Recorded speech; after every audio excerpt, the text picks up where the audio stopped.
My name is Benavot, and I want to thank you for the opportunity to speak today about issues dealing with secondary education and their reform, both in Brazil and other parts of Latin America, and indeed in other parts of the world. This is an outline of my presentation. I want to just say a little bit about my background very briefly. I'd like to talk a little bit about the historical reform of secondary education in different parts of the world and how it bears upon some of the discussions now taking place in Brazil. And I'd like to link it to new commitments that have been made by Brazil and other countries in the 2030 Agenda for Sustainable Development that bear upon the issue of secondary education. Then I have some data that looks at key trends and patterns in secondary education with a focus on Latin America and Brazil, and then ongoing reform efforts and certain points for your consideration and for further discussion and debate there in Brasilia. So in terms of my background, I am a comparative historical sociologist. I'm interested both in quantitative and qualitative studies of educational trends and policies. I've been doing research in this area for more than 35 years. I've been involved in quite a few studies, cross-national studies of education, especially on issues of instructional time, curricular priorities, textbook content, and even learning assessments. Although I've consulted for the World Bank, I've never been a member of their staff, but I do have 7 years of experience in the area of international monitoring of education, having served and more recently directed the Global Education Monitoring Report team, which is located at UNESCO headquarters. I have an interest in broadening the discussion around the universalization of secondary education beyond issues of attainment, productivity, and internal efficiency to include issues and commitments that have been made by Brazil and many other countries in the context of the new agenda on sustainable development. And I do see a value in considering whole school approaches to education that integrate innovative teaching and learning, community outreach, and sustainability. So now for a little bit of a historical perspective. One thing that is very clear is that the history of secondary education is enormously complex, very diverse, both within countries and across different countries. Traditionally in Europe, there were basic elite forms of secondary education that were established. They went by different names. By and large, they provided a very classical, humanistic education, and they were used as a selection channel to higher social and occupational statuses, mainly for the elites. Much of the selection into secondary education occurred at the end of primary schooling, and they produced these kind of bifurcated structures where many young people, they went on to the labor market if they didn't pass these exams, and just a few went on to secondary education. These kinds of elite forms of secondary schooling were established in most of the post-colonial states, whether it be in Latin America, Africa, Asia, and the Arab world. And it is not until much later, basically after World War II, and in particular in the 1960s, that the elitist nature of secondary education in Europe was transformed. This transformation occurred a little bit earlier in the United States. Countries in Europe began to pursue policies that prolonged compulsory education, usually to the ages of 15 or 16, opened up and often universalized access to some secondary education, and established programs of study that offered access to much broader curricular subjects beyond the classics, and indeed more options and electives, and at the same time, different ties to the labor market through technical vocational education. Analytically, the shift from an elitist to more inclusive secondary education system involves several not always sequentially organized transformations. To begin with, it broadened the aims and purposes of secondary education. So it was no longer just about preparing political and economic elites. And there were new pupil selection mechanisms or discontinuation of the old ones in order to ease the transition from primary to secondary education and to ensure greater access and retention. There were less rigid entrance examinations to secondary schools and a strengthening of the use of meritocratic selection criteria. And often this was also the point where secondary education became differentiated to including a lower cycle and an upper cycle, sometimes with the establishment of some kind of a selection mechanism at the end of lower secondary education. Certainly we see a diversification at upper secondary level. There were different school types, different programs, different kinds of curricular offerings in order to address the perceived interests and needs of an increasingly heterogeneous student population. As secondary education systems were transformed, so too were their traditional purposes, as I've indicated. It was no longer just about preparing some students for academic institutions and for elite positions in society and others for the labor market.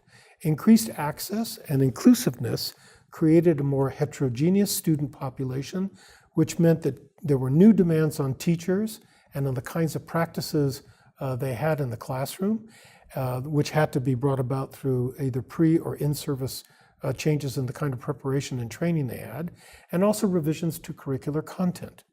Lower secondary education in some ways became more similar to primary education, comprehensive, integrated, and in some ways more homogeneous structures, while upper secondary education became more distinctive and differentiated. Many of these points have been made in the classic World Bank volume on secondary education that talked about the kinds of contradictions and dilemmas about the policy reforms around secondary education. And to quote, secondary schooling is called on to integrate youngsters in order to prevent social exclusion and achieve greater social equality, and at the same time to stream, track, and label them, sometimes at an early age, and thus introduce a powerful source of inequality and irreversibly determining their future life chances.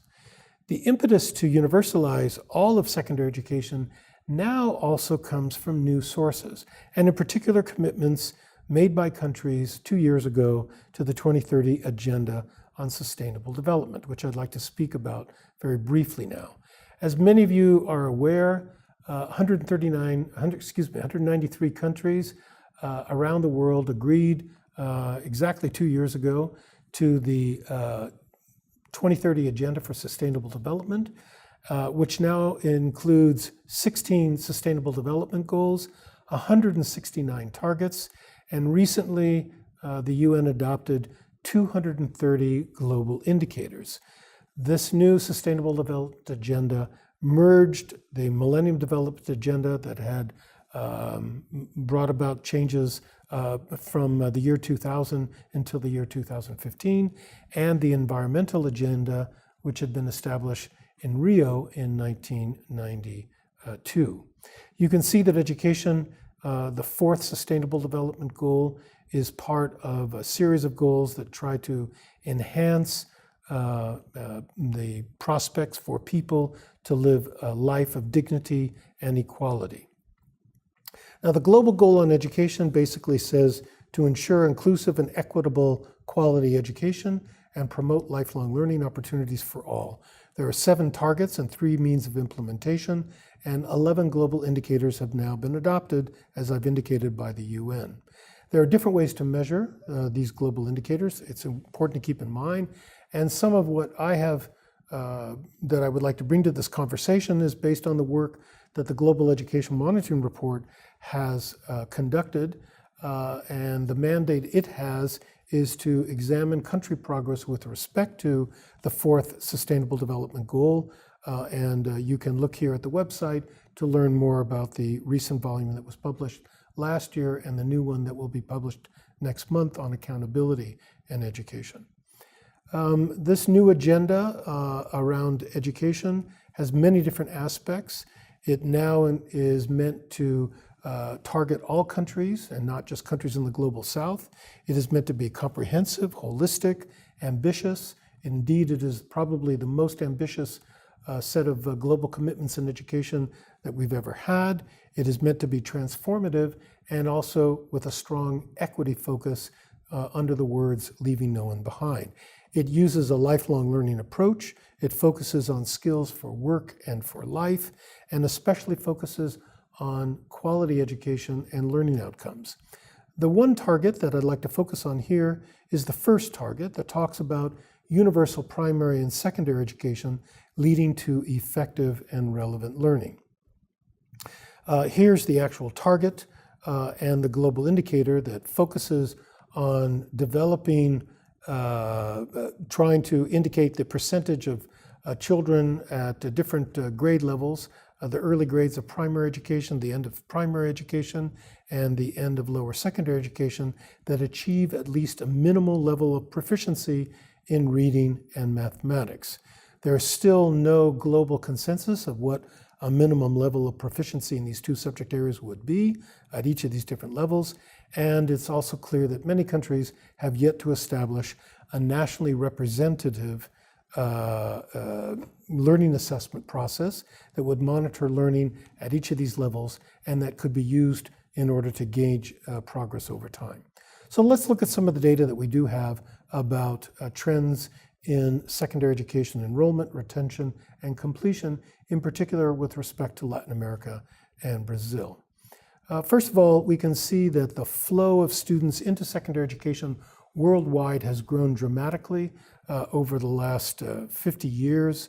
There are now, based on the most recent data, more than 500 million students worldwide, 579 million, who are currently enrolled in some secondary education system. Standardizing the number of secondary level students by the school-age population, we see that the overall net adjusted enrollment rate for secondary education at the lower secondary level is 84% worldwide and 63% at the upper secondary level.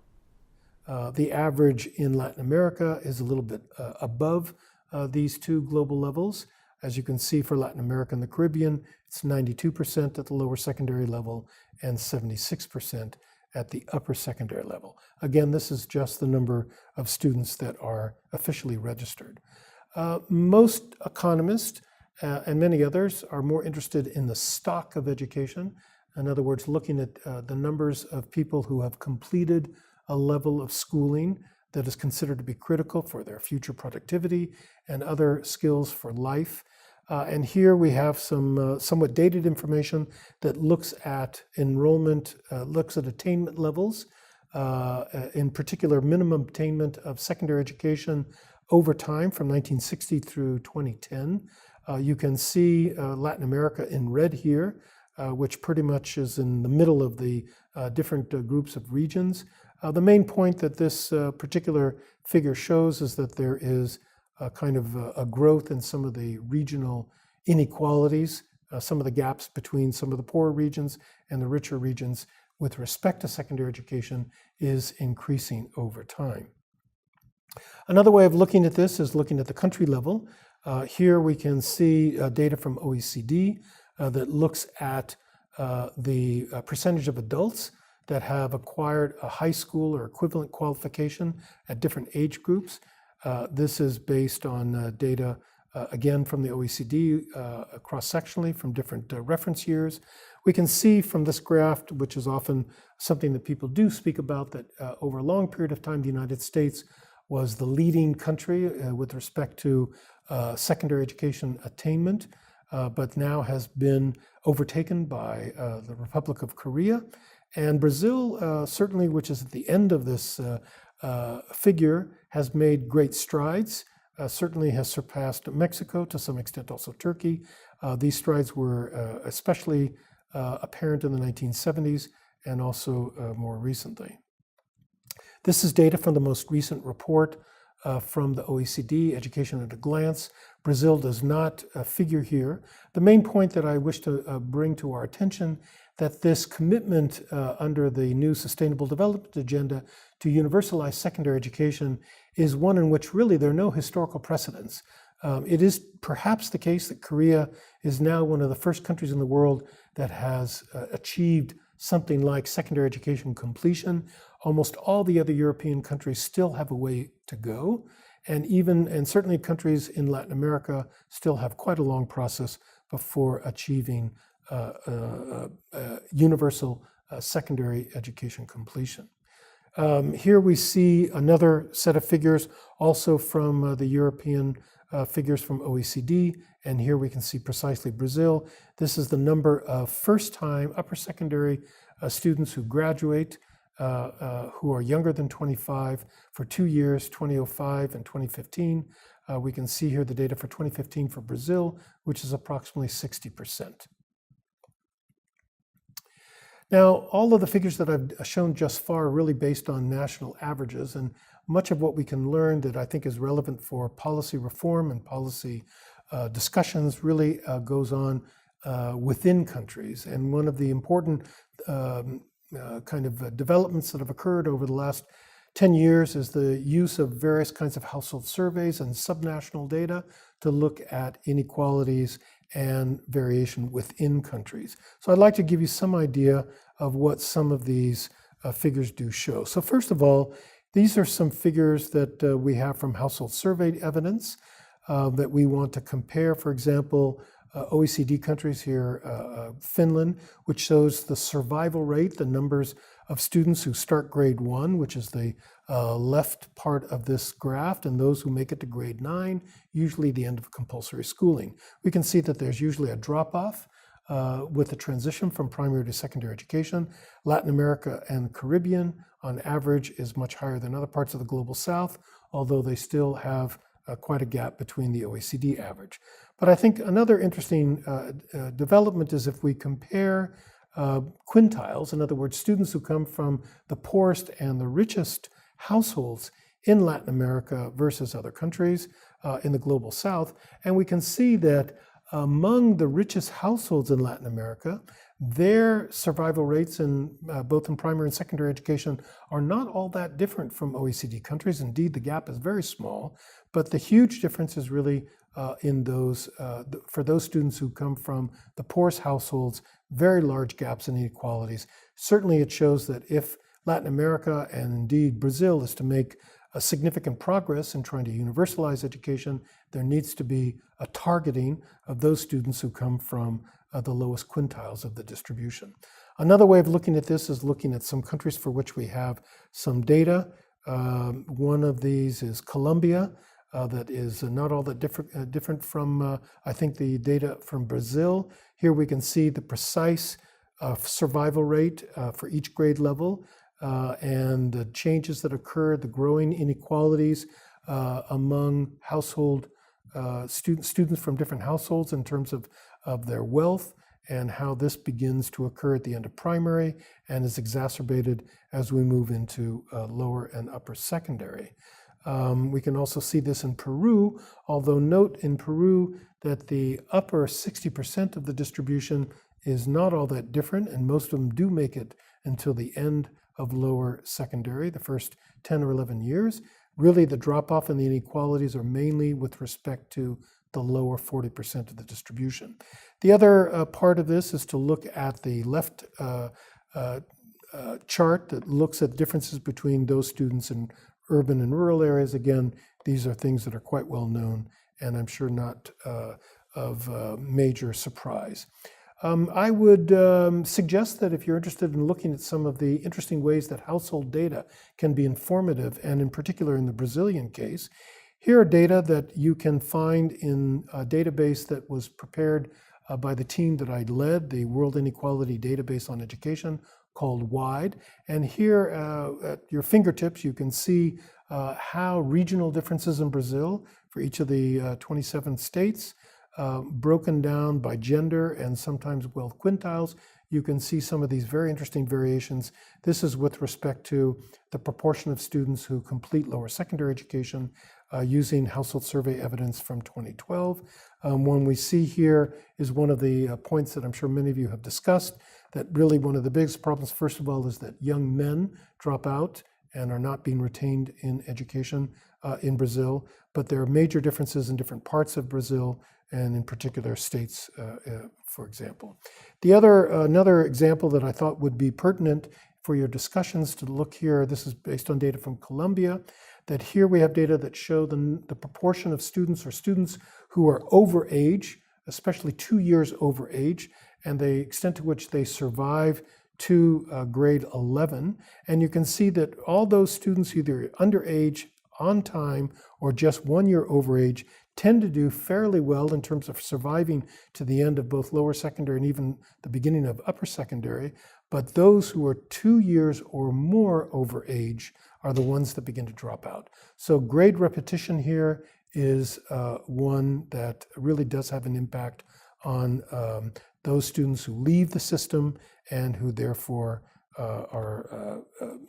who have left and who are, in a sense, should be the main target for the kind of reforms that are being discussed here. Having seen the data that we've presented here, let me make a couple summary points and then bring my presentation to conclusion. So first of all, it's quite clear that both Latin America as a region and Brazil as a country have significantly expanded access to secondary education in recent decades. We see this both in terms of enrollment and in completion rates, and especially even at the upper secondary level. But as if in comparison to the levels we find in Europe and in North America, there's still quite a big gap. In relation to the new targets of the Sustainable Development Goal number 4, especially target 4.1, Brazil still has a significant challenge to meet universal completion of both primary and secondary education by 2030. Most of the reforms that Brazil has put in place in secondary education are quite similar to reforms that have been initiated elsewhere, trying to improve the transition between primary and secondary education, ensure that more students are retained in the system, to differentiate the structure and content of lower and upper secondary education, and so forth. But as we've seen that there are major inequalities in access and completion of upper secondary education in Brazil, and these inequalities are reflected in terms of the differences between the different states in Brazil, in terms of boys and girls, household wealth, over-age students who are in the system, and also differences between rural and urban communities. It would also be, I think, quite pertinent to suggest that the kinds of disadvantages are often compounded when they're placed together. So, for example, poor rural boys in certain parts of Brazil, certain states, have certainly the lowest rates of access, progression, and completion of secondary education. Moving now to the final points of my presentation, I'd like to offer these points for your consideration and discussion. Certainly, there are many complexities that accompany the implementation of any major reform to secondary education, especially at the upper secondary level. In many ways, it is much more difficult to succeed in structural reforms at the secondary level than at the primary level. Second point is that there are many very diverse groups who have a stake in the aims, the structure, the kind of policy priorities, and the content of upper secondary education. Apart from those who are clearly working in the system, they include, for example, universities whose admission policies are impacted, professional subject associations, for example, history, geography, and science, those units or agencies that are involved in testing and assessment, curriculum and textbook developers, teacher unions, community leaders, employers, certainly parents, and increasingly development partners and international organizations. And in federal systems like that exist in Brazil, there's an added layer of complexity in that political authorities at the state level are very much involved in policymaking and policy implementation. And the final point that it's important to keep in mind that we have few, if any, historical precedents of countries that have recently achieved universal completion of secondary education, which all students complete a full cycle of secondary education, perhaps with the exception of the Republic of Korea. So my suggestions then would be that in reforming upper secondary education, it would be most advantageous to target where need is greatest, which is another way of saying that those Brazilian states with the highest dropout rates, with the highest proportion of overage students and low learning levels, should be the target of policy reform. If the educational experiences that are obtained in schools in these states are transformed, the ones in which the poorest and most marginalized populations are now participating, then one can really see the possibility for significant changes going forward. And I would argue that such a successful reform in these particular contexts would be much easier to scale up and expand at later time points. I would also argue that it's important for the reforms to be comprehensive, what might be referred to as a whole school reform. So this would involve broadening the aims of upper secondary education, maybe even redefining the results of the reform, or at least the results that are being used to discern whether or not the reform has been successful.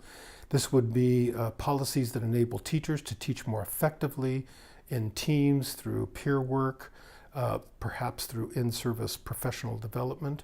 It would involve reducing and reworking the curricular subjects and weekly timetables to focus on the issue of interdisciplinarity when possible, in addition to relevance and attention to environmental concerns.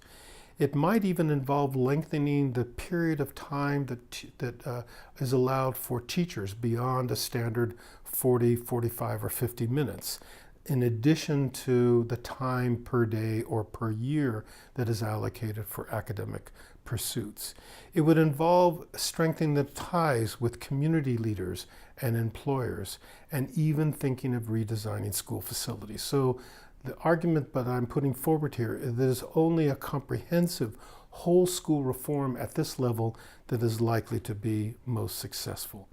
And as I think others have demonstrated, there are many unanticipated consequences to more narrowly focused policy changes. So for example, the policy change of automatic grade progression may have reduced the dropout rate, but it also maybe unexpectedly has reduced learning levels.